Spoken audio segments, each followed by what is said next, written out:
Hello, welcome back to the Crafty Organizer. Today I am stupid excited to share what I've done with you.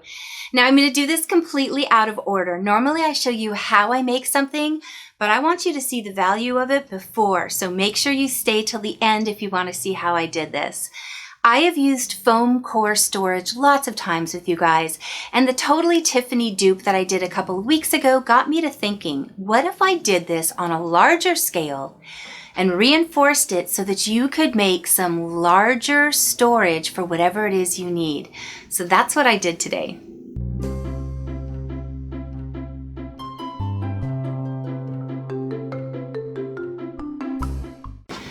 So here is this giant bookcase that I made, and it is completely made out of foam core.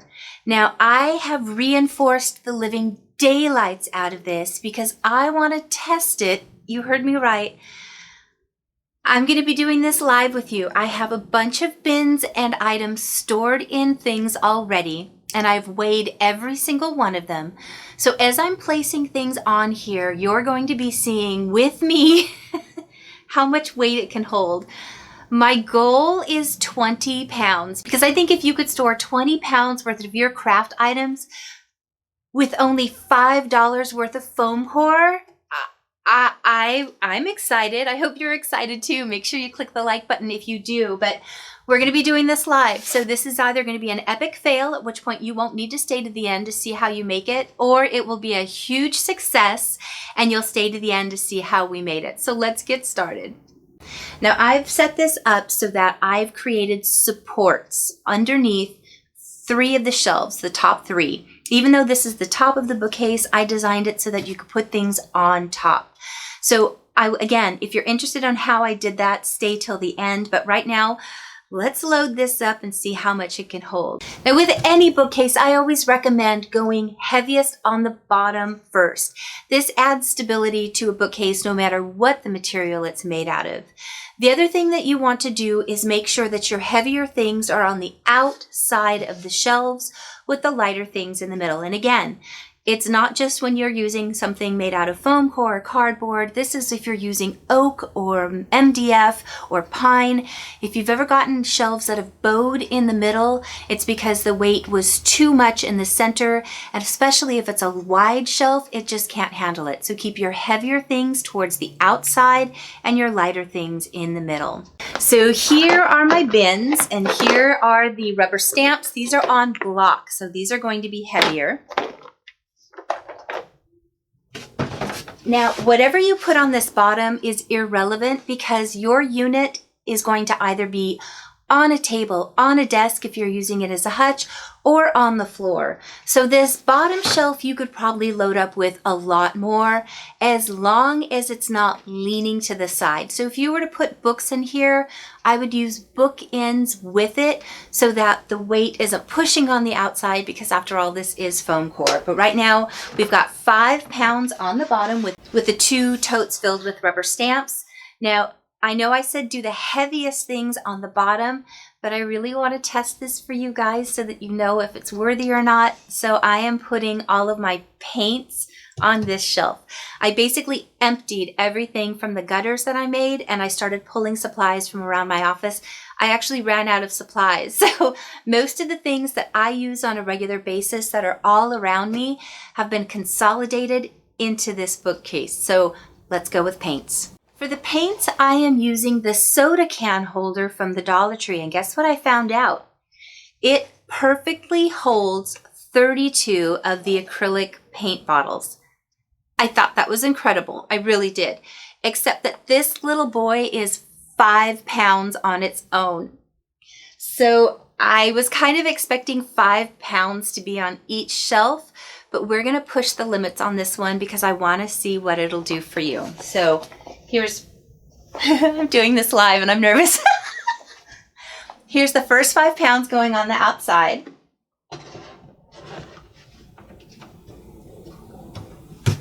Okay, so far so good.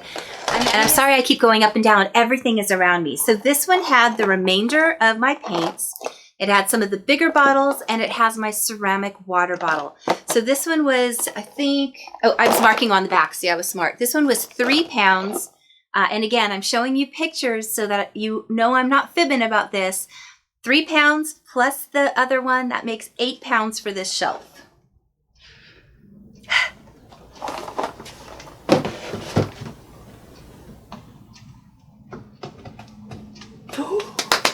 Okay, so far so good. Okay, I've got one more to add to this one, and this one was also 3 pounds. It's all of my adhesives and my tapes. So this one's a little bit heavier. Oh, that makes 11. Okay, so this one is just over 11 pounds on one single shelf.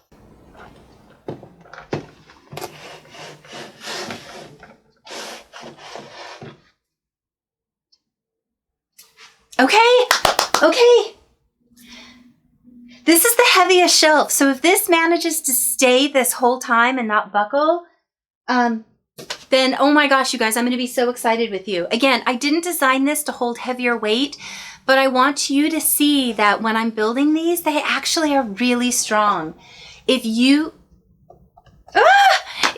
end up putting heavier weight on here, what you could do is build a support just out of a square that's the exact same height, and you could put this in here to give more stability to it. But I am so stinking thrilled right now. Okay, sorry. let me go to the top shelf now. For this one, I did ribbons and I used those soda can holders again. And I'm sorry I keep bending down, but I had everything laid around me so that it would work better for the video. So I weighed all 3 of these together and it was 3 pounds total. And again, this is just the fridge soda holder. I think these are awesome for so many different things. So this one is only 3 pounds total, so I totally know this shelf can handle it since it handled 11 pounds already.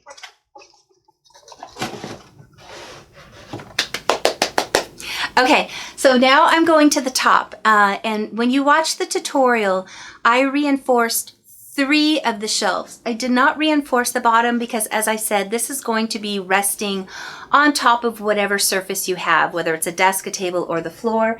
But I did reinforce this shelf, and the top shelf so that you're getting to utilize this for storage as well. So for the top, I'm going to play with the configuration a little bit. You can see that you can put 2 of the locker bins together, or you can do 3 of the soda bins. But you could also do a combination where you have 2 of the soda bin holders and 1 locker.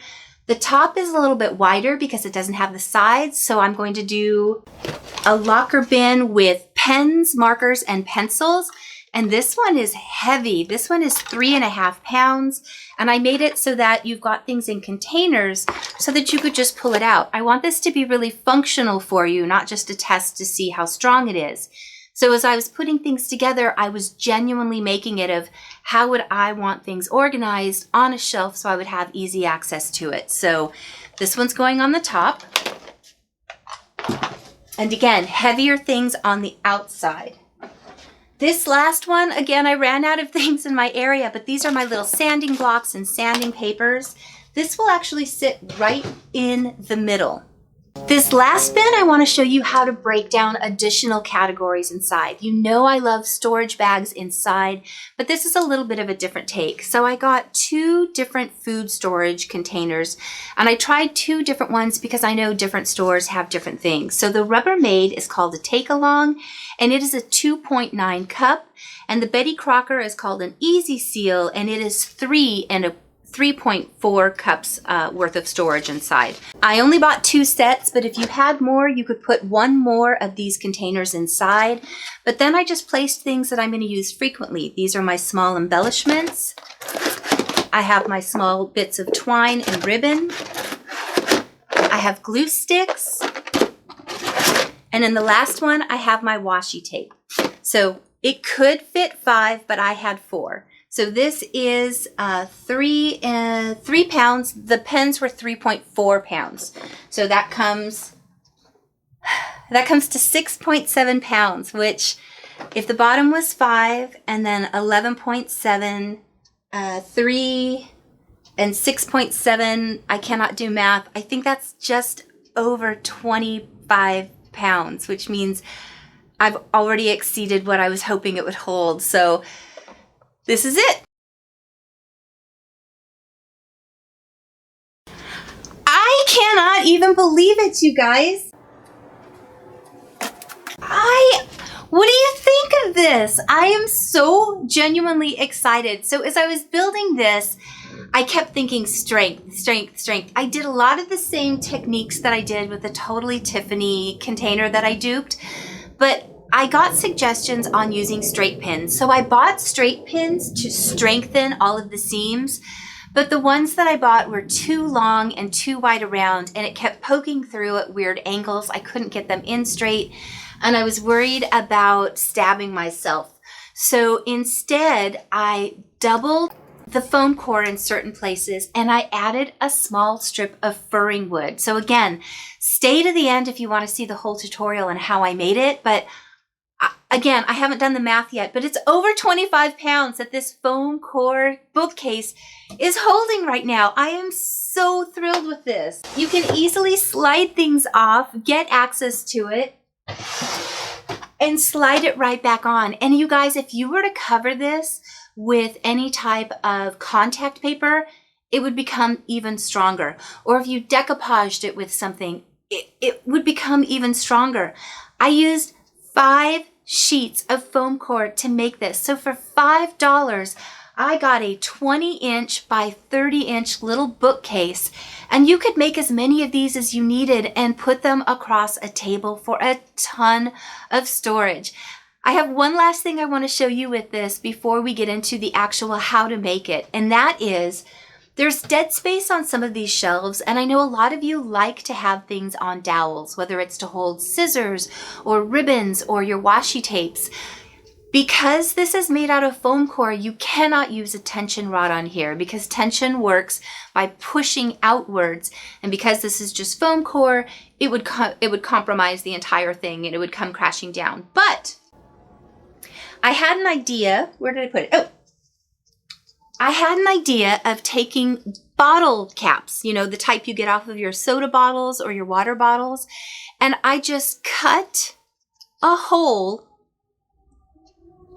in the lid. I just took my little snippers and I snipped 2 sides, bent the tab back, and it broke right off. I did that twice. And what I'm going to do is glue these bottle caps on the inside of my bookcase so that a small dowel can just go right through that hole and rest inside. Now, this isn't meant for a lot of weight. I'm already impressed to death with how much weight this is holding. I would not make this more than about a pound, mostly because I don't know how the glue would hold up on the weight of that. So I'm going to use hot glue and we're going to check this out. I am going to measure really quick. I'll do that off camera so that it's level, but I'm going to glue it and put it in and see how it works. So I'll be right back. So I went ahead and took my washi rolls and put it on here. Again, this is a bamboo stick I just had lying around, so it's not exactly straight, but that's okay. I want to show you how this works. So I glued these soda bottle lids or the water bottle lids inside, and now all I'm going to do is in the openings that was on each one, I'm just going to let it slide through and rest inside the bottle cap. Totally works. I'm so happy with this. I hope you're excited about it and you can see some benefits and you'll stick around for how I make it. So let's get started with that. I used 5 sheets of foam core. Now I know not everyone has access to foam core. I believe you could use cardboard. I don't know how strong it would be because that's not what I'm testing, but 5 sheets of foam core. I also used my hot glue gun. I did use several sticks of glue. I think I probably went through about 8 on this project.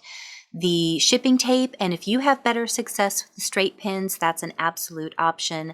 I also used my square and my Fisker's blade. The very first thing I did was measure the depth of the containers I was using, which for me was 12 inches. So I went ahead and transferred that on and I cut both boards. So I had a total of 4 shelves that were 12 inches deep by 20 inches, which is the width of the board. Then I cut down the furring strips. I already had one of these, but you can get them for about 98 cents at your hardware store. And this is just for demonstration, but I'm showing I'm going to glue a furring strip to the base of each one. So I'm going to add hot glue to that furring strip, and I'm just going to stick it right to the middle of the shelf.